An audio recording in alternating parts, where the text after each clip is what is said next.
செல்வி பாக்கியா வீட்டுக்கு வந்து ஈஸ்வரியும் கோபியும் left and right வாங்கினா நல்லா இருக்கணும். நீங்கள் விரும்பினீங்கன்னா இந்த வீடியோவுக்கு ஒரு லைக்கை போடுங்க. வாங்க வீடியோக்குள்ளே போகலாம். இனியா எல்லாத்திட்டையும் அழுது மன்னிப்பு கேட்குறேன். நான் செஞ்ச தப்பு தான். என்னால் வீட்டில் இந்த பிரச்சனை வர வேண்டாம். எல்லாரும் கொஞ்சம் அமைதியாக இருந்து இந்த பிரச்சனை இல்லாமல் சந்தோஷமாக இருங்க. அப்படிங்கிறது பிரச்சனை பண்ணிக்கிட்டே இருந்தீங்கன்னா நான் வீட்டை விட்டு கிளம்பிடுவேன். நான் இங்கே இருக்க மாட்டேன் அப்படிங்கிற மாதிரி பேசிட்டு அழுகுறான். அழுதுட்டு மேலே போயிடுறான். எல்லாருமே பாக்கியாவே திட்டிகிட்டு உட்காந்துருக்காங்க. செல்வி வீட்டுக்கு வந்தோடனே ஈஸ்வரி, கோபி, செலியன் எல்லாருமே ஈஸ்வரியை பிடிச்சி லெஃப்ட் அண்ட் ரைட் வாங்குறாங்க. செல்வியை பிடிச்சி லெஃப்ட் அண்ட் ரைட் வாங்குறாங்க. அவள் பொறுமையாக அமைதியாக இருந்துட்டு உள்ளே வரா. நீ வராதடி, எதுக்குடி உன்னால தான் இந்த குடும்பமே சின்ன பின்னமாக சீரழிஞ்சு கிடக்குது. இன்னதுக்கு இப்போ வர என்ன எண்ணத்துக்கு எடுக்கிறதுக்கு இந்த வீட்டுக்கு வரையோ அப்படின்னு ஈஸ்வரி திட்டுறா. நான் ஒன்றும் எல்லாமே அமைதியாக இருந்துட்டு நீங்கள் பாக்கியாக்கா அப்படின்ட்டு கூப்பிட்டுட்டே இருக்கிறான். கூப்பிட்டுட்டு இருந்துட்டு நான் ஒன்றும் உங்கள் வீட்டு வாசப்படி முதிக்கணும்னு எனக்கு ஒன்றும் ஆசையெல்லாம் கிடையாது. இந்த வீட்டில் இருக்கிற ஆளுங்க என் பையனை போட்டு அடித்து ஹாஸ்பிட்டலில் பெட்டில் வச்சுருக்காங்க. அதனால் ஆஸ்பத்திரி செலவுக்காக என் நகை இங்கே கொடுத்து வச்சுருக்குறேன். அதை வாங்கிட்டு போய் பார்க்குறதுக்காக தான் நான் வந்தேன். உங்களை ஒன்றும் இந்த வீட்டுக்கு வரணுங்கிற அவசியம் எனக்கு கிடையாது. பாக்கியாக்கா என் நகையை எடுத்துகிட்டு வாங்க. நான் வந்து அதை வச்சு ஹாஸ்பிட்டல் செலவு நான் பார்க்கணும். எனக்கு கொடுத்து உதவுறதுக்கு யாரும் இல்லை. அக்கம் பக்கம் இருக்கிறவங்க வந்து கூட இருந்து ஹெல்ப் தான் பண்ணுவாங்க. அவங்கக்கிட்ட பண உதவி நான் கேட்க முடியாது. எங்கள் வீட்டுக்காரரு எங்கே போனாரோ என்னானாரோ என்னன்னு தெரியல. அவரு 2-3 நாளாக வீட்டுக்கு வரவே இல்லை. அதனால் இந்த நகையை வச்சுனாச்சிக்கு நான் நீங்கள் செஞ்ச காரியத்துக்கு நான் பார்த்துக்கிறேன். நான் போலீஸ் ஸ்டேஷனில் கேஸ் கொடுத்துருந்தா என்ன ஆயிருக்குன்னு தெரியுங்களா? நான் கேஸ் கொடுக்காத காரணமே பாக்கியாக்காவனாலையும் இனியாவை பார்த்து தான் நான் கொடுக்கல. இனியா பாப்பா 4 வயசாக இருக்கிறப்ப இந்த வீட்டுக்கு நான் வேலைக்கு வந்தேன். இனியாவை பாப்பாவை தூக்கி நான் வளர்த்தனவளுக்கு துரோகம்னா கேஸை கொடுத்தனா இனியாவை பாப்பா வர சொல்லுவாங்க. என்ன ஏதுன்னு என்ன நடந்துச்சுன்னு எல்லாம் சொல்ல தோணும். இதனால் ஒரு பிள்ளையோட வாழ்க்கை கெடுன்னு எனக்கு தெரியும். அதனால தான் நான் கொடுக்கல. கேஸ் கொடுத்துருந்தா அவ்வளோதான் அப்படின்னு. ஏன் கேஸ் கொடுத்ததா பாருடி, உன்னால் என்ன முடியுமோ செய்யி, நாங்கள் பண்ணுறதை பார்த்துக்குறோம்.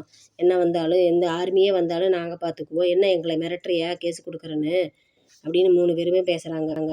எங்களை கேட்குறதுக்கு ஆள் இல்லைன்ட்டு ஓவராக ஆடாதீங்க, எல்லாமே ஓரளவுக்கு தான் அப்படின்னு செல்வி பேசிட்டு, அக்கா நீங்கள் நகை கொடுத்தீங்கன்னா நான் இந்த இடத்த விட்டு கிளம்பிடுவேன். இவங்ககிட்ட நான் பேச்செல்லாம் வாங்கணுங்கிற எனக்கு அவசியம் கிடையாது அப்படின்னு சொன்னேன். பாக்கிய நகை எடுத்துகிட்டு வந்து இந்தா அப்படின்னு என்னென்ன இவளோட பொருள் என்னென்ன இந்த வீட்டில் இருக்குதோ எல்லாத்தையும் கொடுத்து தொலைஞ்சிருன்னு அது இருக்குது இது இருக்குன்னு வந்து தொலைய போகிறா அப்படின்னு ஈஸ்வரி சொல்கிறா. எதையுமே பேசாமல் பாக்கி அமைதியாக இருந்துட்டு, செல்வி நீ போய் முதல்ல ஆக வேண்டியதை பாரு, இவங்ககிட்ட நின்று பேச வேணாம் அப்படின்னு செல்வி மட்டும் சொல்லி அனுப்பிடுறான் பாக்கியா வந்து இவங்ககிட்ட பேசி பிரயோஜனமே இல்லைன்ட்டு அமைதியாக டைனிங் ஹாலில் உட்காந்துட்டு யோசிச்சுட்டு இருக்கா. வந்து கோபி வந்து பேசுகிறா. நீ இனிமேல் ஏன் இப்படி இருக்க? முன்னால் இத்தனை விஷயத்தையும் எல்லாமே நல்லபடியாக ஹேண்டில் பண்ணவ, குடும்ப விஷயத்தை மட்டும் ஏன் இப்படி இது பண்ணிகிட்ருக்குற? இனிமேல் நீ குடும்ப விஷயத்தை நீ பார்க்க வேண்டாம், நான் பார்த்துக்கிறேன்.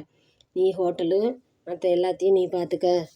நான் வீட்டை பொறுப்பை நான் பார்த்து இனியாக நான் நல்லபடியாக என்ன பண்ணணுமோ பண்ணிக்கிறேன் அப்படின்னு சொல்லி கோபி சொல்கிறான். கோபி கிட்ட பாக்கியா கேட்குறா. ஆமாம், அந்த பசங்கள்லாம் வந்தால் சந்தோஷமாக வரும்னு சொல்லி சொன்னீங்க. இப்போ என்ன சந்தோஷம் வந்ததா? பிரச்சனை தானே வந்தது. ஆமாம், உங்கள் பொறுப்பில் விட்டுட்டு போனோன்னா செலியனை ரவுடியாக்கி ஜெயிலில் உட்கார வச்சுருவீங்க. இனியால் ரொம்ப இதாக பண்ணிடுவீங்க. உங்கள் வேலை என்னமோ நீங்கள் இந்த வீட்டை விட்டு கிளம்பி போகிறது எனக்கு நல்லதுன்னு தோணுது. நீங்கள் 3 வருஷமாக நீங்கள் இல்லாத இருக்கிறப்ப நான் குடும்பத்தை பார்க்கலையே எடுக்கலையா? இப்போ நான் என்ன நல்ல அம்மாவா இல்லைன்ட்டு நீங்கள் பேசுகிறீங்க. நீ முதல்ல இந்த வீட்டை விட்டு கிளம்பி போனால் தான் எனக்கு நல்லா நிம்மதியாக இருக்கும். நான் என் குழந்தைகளை பார்த்து என்ன பண்ணணுமோ நான் பண்ணிக்கிறேன். பாக்கியா சொல்ல கோபி இருந்துக்கிட்டு ஆமாம் நான் போனதுக்கப்புறம் நீ அந்த ஆகாஷுக்கு கொண்டு போய் பையனை பிள்ளைய கட்டி கொடுத்து நீ இனியாவோட வாழ்க்கையை கெடுக்கலாம் நீ பார்க்குற. அந்த கனவு மட்டும் பலிக்கவே பலிக்காது. நான் இருக்கிற வரைக்கும் நான் வந்து இந்த குடும்பத்தையும் இந்த இனியாவையும் நான் பார்த்துட்டு இனியாவுக்கு ஒரு நல்லது பண்ணி வைக்காமல் நான் இந்த இடத்த விட்டு காலி பண்ண மாட்டேன். எங்கள் அம்மா கிட்ட நான் போகிறேன்னு தான் சொல்லிகிட்டு இருந்தேன். அவங்க இருன்னு சொன்னதுனால தான் இத்தனை நாளாக இருந்தேன். இனிமேல் நான் போக மாட்டேன். இனியாவுக்கு ஒரு நல்ல வாழ்க்கை அமைச்சு கொடுக்காம நான் போக மாட்டேன் அப்படின்னு கோபி சொல்லி போதும் இது நாள் வரைக்கும் நீங்கள் நல்லது பண்ணதெல்லாம் எனக்கு போதும். இனிமேல் இங்கேருந்து என்னை குடைச்சல் பண்ணாமல் இருந்தீங்கன்னாவே எனக்கு போதும். நான் ரெஸ்டாரண்ட்டையும் நல்லா பார்த்துக்குவேன், குடும்பத்தையும் நல்லா பார்த்துக்குவேன். முதல்ல இந்த இடத்த விட்டு காலி பண்ணி போனாலே போதும்ன்ட்டு பாக்கியா சொல்கிறான். கோபி இந்த வீட்டை விட்டு கிளம்புனா தான் நல்லாயிருக்கும்னு நீங்கள் விரும்புனீங்கன்னா இந்த சேனலுக்கு ஒரு லைக்கை போட்டுங்க.